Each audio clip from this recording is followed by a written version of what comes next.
श्री स्वामी समर्थ प्रेक्षकांनो, आनंदी या मालिकेमध्ये आता जबरदस्त असा सुंदर असा ट्विस्ट येणार आहे.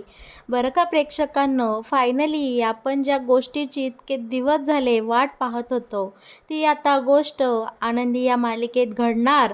आणि आनंदी आंधळी आहे ही आता जे काही रहस्य आहे ते युगंधर पुढे कशा पद्धतीने उघड होणार.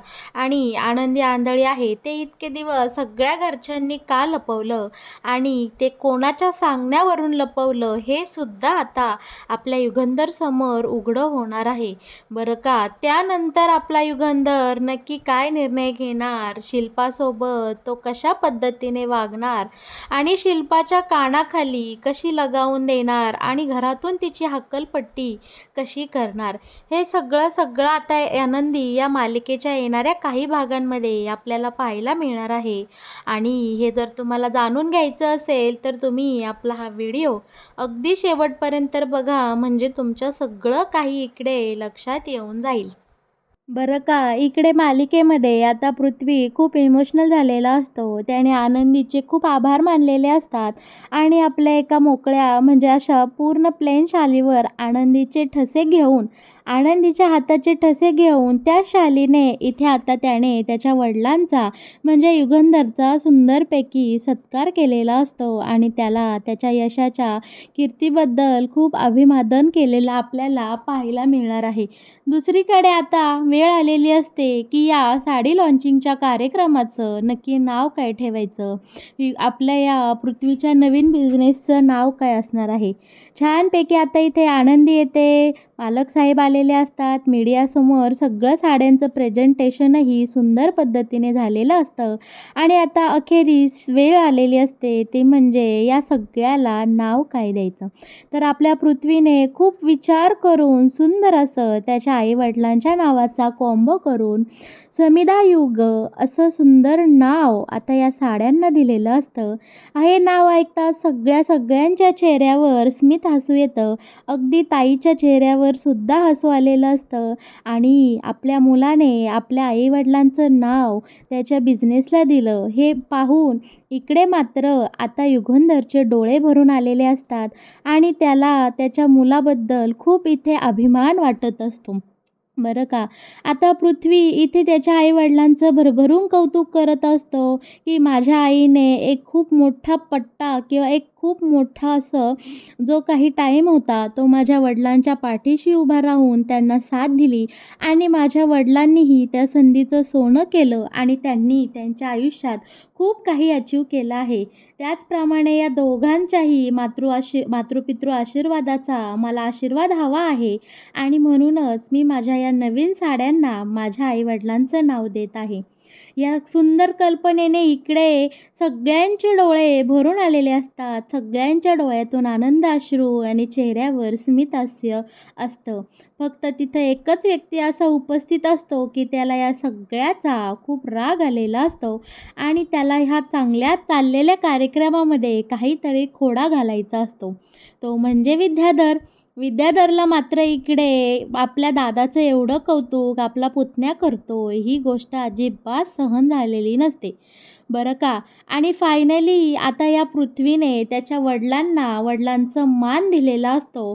तो आता मिस्टर निंबाळकर नाही तर स्वतः युगंधर निंबाळकरांना बाबा अशी हाक मारतो आणि आता युगंधरही आपल्या मुलाच्या पाठीशी एकदम भक्कमपणे उभा राहिलेला आपण पाहणार आहोत आणि त्याच्या खांद्यावर एकदम मायेने हात ठेवलेला आपण आता पाहणार. इथे खूप सुंदर सुखाचा कार्यक्रम चालू असतो दोघाही बाप लेकांमध्ये. अखेरीस आनंदीने समेट घरून आणलेला आपण पाहिलाच आहे. बरं का प्रेक्षकांनो, निंबाळकर वाड्यावर मात्र आता आनंदाचे आणि सुखासमाधानाचे वारे वाहतच असतात. पण तितक्यात आता या सगळ्या कार्यक्रमामध्ये मिठाचा खडा घालायला पोलीस तिथे उपस्थित राहिलेले असतात. पोलिसांना पाहून सगळे मीडियावाले बोलतात की पोलीस इथे काय करताय, निंबाळकरांच्या एवढ्या मोठ्या कार्यक्रमामध्ये पोलिसांचं काय कार्यक्रम आहे, त्यांच्या घरात तर इतकं सुंदर शुभ कार्य चालू आहे. पोलिसांना पाहून मात्र इकडे आपले शिर्के, आनंदी, त्याच्यानंतर बाकी सगळे, शिवाय शिल्पाताईला खूप टेन्शन आलेलं असतं. कारण त्यांना बऱ्यापैकी जाणीव असते की पोलीस इथे नक्की कशासाठी आलात. पण पोलिसांना पाहून इकडे युगंधरला काहीही असं टेन्शन आलेलं नसतं. पण विद्याधर मात्र खूप खुश झालेला असतो. पोलिसांना बोलतो, या तुमचीच मी वाट पाहत होतो. तेव्हा आता इथे पृथ्वी बोलतो की माझ्या या कार्यक्रमामध्ये पोलिसांचं काय काम आहे. तेव्हा पोलीस आता पृथ्वीला सांगू लागतात, मिस्टर विद्याधर निंबाळकरांच्या गाडीमध्ये कोणीतरी बॉम्बस्फोट ठेवून त्यांच्यावर हल्ला करण्याचा प्रयत्न केला. त्यांच्यावर हाफ मर्डरचा जो काही प्रयत्न केला आहे त्यासाठी आम्ही इथे त्या गुन्हेगाराला अटक करायला आलो आहोत. आमच्याकडे भरपूर पुरावे आहेत आणि तो गुन्हेगार इथेच जमलेला आहे. ह्या तुमच्या नातेवाईकांमधलाच आहे. हे ऐकून पृथ्वीच्या पायाखालची जमीन हादरते. पृथ्वी बोलतो, काय बोलताय तुम्ही? इथे सगळे प्रतिष्ठित लोक आहेत. आमच्या घरातले जवळचे नातेवाईक आणि गावातले काही थोर माणसं आहेत. बाकी इथे असा गुन्हेगार वृत्तीचा एकही माणूस नाही. तेव्हा आता इथे भरीसभर कडून विद्याधर बोलतो, नाही पृथ्वी बाळा, तुझा काहीतरी गैरसमज होतोय. माझ्यावर हल्ला करणारा दुसरा तिसरा कोणी नाही. तो माझ्या जवळचा म्हणजे तुमचा बाप हाय. तुमच्या बापानेच माझ्यावर हा हल्ला घडवून आणला. त्याने मला जीवा मारण्याचा प्रयत्न केला. पहिल्यापासूनच मी त्याच्या डोळ्यामध्ये खुपतो. त्याला माझा सहनच होत नाही. त्याने खरं तर मला त्याच्या फॅक्टरीमधूनही अलगद बाजूला तांदळाच्या खड्यासारखा सारला आणि त्याला आता मी या घरात काय या जगातच नको आहे म्हणून त्याने माझ्यावर हल्ला केला. इन्स्पेक्टर साहेबांना आता हा विद्याधर म्हणत असतो, चला लवकरात लवकर या युगंधरला अटक करा आणि इथून फरफडत न्या. तेव्हा पृथ्वी बोलतो, अरे काका काय बोलतोय तू बाबांविषयी असं कसं बोलू शकतो? तेव्हा आता इकडे विद्याधर बोलतो की मी खरं तेच बोलते. इन्स्पेक्टर साहेबांना आता इकडे विद्याधर बोलत असतो की आत्ताच्या आत्ता तुम्ही याला अटक करा. या युगंधर निंबाळकरला इथून अटक करून घेऊन जा. आता शिल्पा मध्येच बोलते, विद्याधर हा प्रकार थांबवतो का? तेव्हा विद्याधर बोलतो, नाही ताई, आज ह्याचा काहीतरी सोक्षमोक्ष लागूनच जाऊ दे. तुझ्या या लाडक्या भावाला पोलिसांनी धरूनच नेऊ दे. आता इकडे हा विद्याधर पोलिसांना बोलत असतो की खऱ्या गुन्हेगाराला तुम्हाला धरून न्यायचं आहे की नाही. इथं मीडियावाले जमले आहे आणि लोक तुमच्या पोलिसांना नावं ठेवतील. बोलतील की पैशापुढे पोलीस हारले आणि एका प्रतिष्ठित खूप पैसे असलेल्या माणसाला यांनी सोडून दिलं. तो गुन्हेगार होता, पण पोलिसांनी मात्र युगंधर निंबाळकरला नेलं नाही. बरं का, पोलीस आत्तापर्यंत या विद्याधरचा सगळं बडबड ऐकून घेत असतात. पोलीस शांत असतात आणि आता मीडियावालेही पोलिसांना प्रश्न विचारतात की तुम्ही असं का वागताय? खऱ्या गुन्हेगाराला तुम्ही अटक करा, त्याला इथून घेऊन जा. तेव्हा आता पोलीस शांतपणे म्हणतात, तुमच्या सगळ्यांची इच्छा आहे ना की खऱ्या गुन्हेगाराला घेऊन जावं, तर ठीक आहे. आता विद्याधर लगेच, चला चला पटकन ह्याला धरून न्या. या कारस्थानी माणसाला माझ्या नजरेआड घेऊन जा. ह्यांनी माझ्यावर जीवे मारण्याचा प्रयत्न केला आहे, हमला केला आहे, बॉम्बस्फोट घडवला आहे.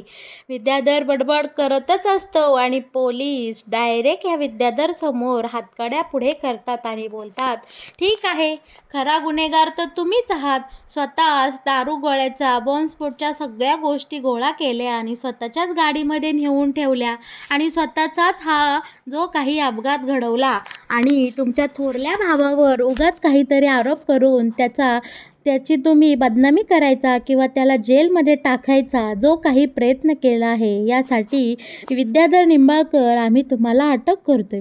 हे ऐकताच विद्याधरच्या पायाखालची जमीन हादरते.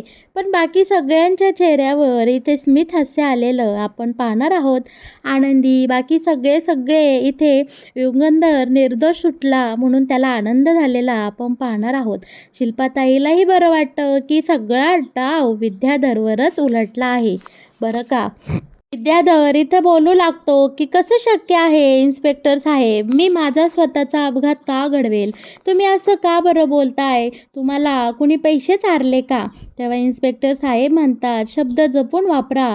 आम्ही याच्या सगळ्या प्रकाराची सखोल चौकशी केली आणि हा बॉम्बस्फोट घडवून आणण्यासाठी तुम्ही ज्या फॅक्टरीत जाऊन दारू गोळा आणि बाकी सगळ्या गोष्टी आणल्या ना, त्यांनी आमच्याकडे कबूल केलं आहे की त्यांनी जे काही स्केच काढलं त्या स्केचनुसार तुम्हीच त्यांच्याकडनं हा माल खरेदी केला आहे. आता पलटी मारू नका. तुम्हाला तुमच्या भावावर काहीतरी आरोप करायचे होते आणि तुमच्याच हत्या प्रकरणी त्याला जेलमध्ये टाकायचं होतं. म्हणून तुम्ही एवढा सगळा बनाव केला. आणि हो, तुम्ही तो दारूगोळा खरेदी करताना असंही सांगितलं की याने काहीही एखाद्या माणसाला इजा होता कामा नये, झालं तर फक्त गाडीचं नुकसान होऊ दे. याचा अर्थ तुम्ही हा सगळा खेळ मुद्दामून खेळले आहात आणि पोलिसांची दिशाभूल केली. शिवाय या प्रतिष्ठित माणसावर, मालक साहेबांवर नको नको ते आरोप केले. अब्रू नुकसानीच्या दाव्याखाली आता आम्ही तुम्हाला अटक करत आहोत. इकडे युगंधरचा डाव एकदम यशस्वी झालेला असतो आणि विद्याधर त्याच्या चक्रव्यूहात अगदी अलगद अडकलेला आपण पाहणार आहोत. बरं का, आता सगळ्या इतके दिवस शांत असलेला युगंधर अखेरीस तोंडातून शब्द काढतो आणि बोलतो की विद्याधर, मी तुला याच्या आधीच कल्पना दिली होती की पुराव्याशिवाय तू काही बोलू नको आणि ज्या दिवशी तुझ्या विरोधात माझ्याकडे पुरावे येतील असा काही आबरू नुकसानीचा दावा तुझ्यावर ठोकीन की तुला आयुष्यातूनच उठवील. आणि तो दिवस आता आला आहे. इन्स्पेक्टर साहेब, घेऊन जा याला. आणि इकडे इन्स्पेक्टर म्हणतात की हो, या सगळ्याची कल्पना आधीच आम्हाला युगंधर सरांनी दिली होती.